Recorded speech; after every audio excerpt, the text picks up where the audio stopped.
Hi, in this video we will discuss our two pending assignments. So the first assignment was that you're supposed to make a label and two radio buttons so that if you click on any radio button the color of the label should change. See, from the AWT palette I can only design a checkbox. So I've designed two checkbox, named them, labeled them. Now to convert them into radio button I need a checkbox group, as we discussed it when we made it through the notepad or by coding. So here no checkbox group is available in the palette. To do this you'll have to go to source. In the source you'll have to import the AWT package, then just create an object for checkbox group in the class, instantiate this object in the constructor below this init component method. This init component method is actually a self created method by the Java itself. Here it is here in the generated code where all the components that we draw by drag and drop, they have their code. Now this gray area cannot be edited. You cannot make any change to this. So whatever you want to do, you have to do in the white area of the coding window. So you instantiate your object and then set this object as a checkbox group property of the checkbox. So red checkbox dot set checkbox group, in the bracket you pass this object. Similarly for blue. So if for both the checkboxes you pass same object, then it becomes a radio button. But it is in design it is still showing as checkbox. So to find out whether it has become a radio button or not, you need to run this file and you'll see it's a radio button appearing here. Okay, the next thing was that if I click on this, then the color of label should change. Earlier we were doing all these events on a button. This time we don't have a button, so right click on this checkbox and go for events, and see you don't have an action listener here. So item listener, item state changed. This is the event that is going to be used. For all choice controls, the listener is item listener and the events are item state changed. So here I have written label 1 dot set background color, color dot red. Similarly, create one more event for blue checkbox like this. So both events are separate, and here you write label 1 dot set background color dot blue. So setting a color is we already know it. So in this way this works. So if I run it again and click on blue or red, it's done.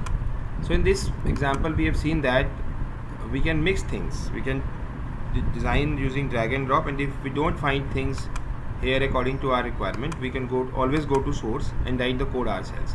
That is why writing code is so important, and knowing to how to write code becomes very important. Now in other assignment we found that we are supposed to have a choice control, a text field, two buttons. So if I click on this button, the value of text field should be added to this choice control.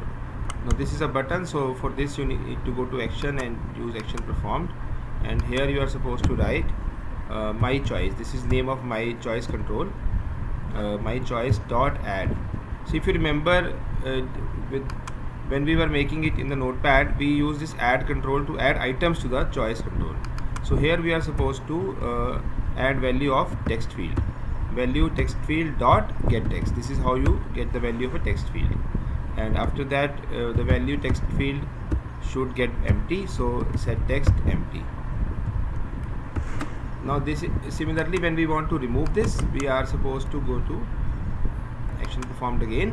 One more event will come, and this time I can copy paste this because very slight change is there. So I'll put it here, and instead of add I'll use remove. The remove is also there,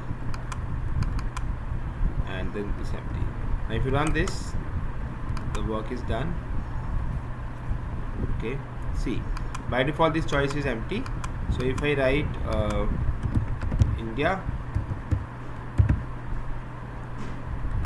see it's there, If I write America,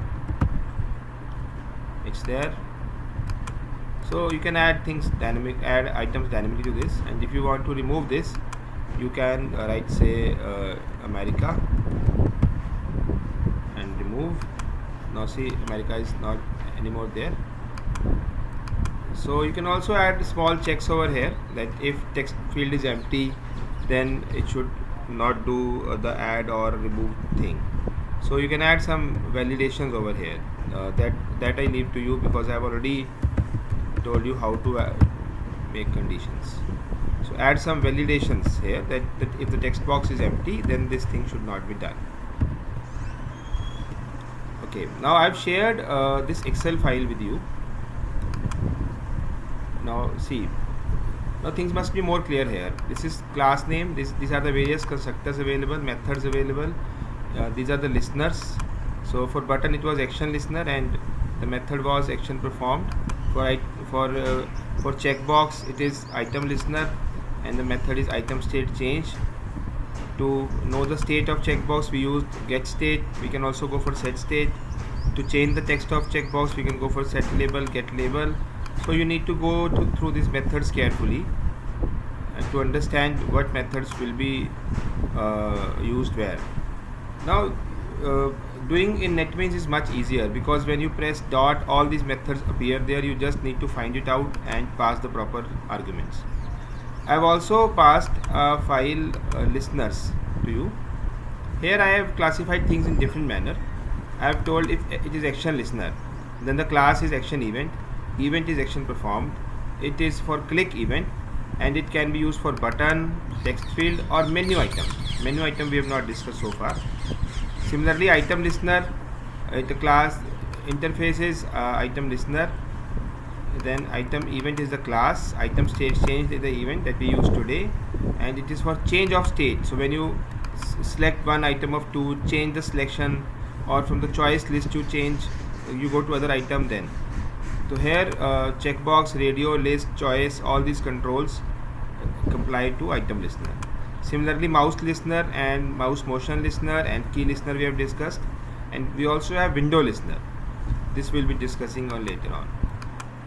So in this manner you can go through these two files and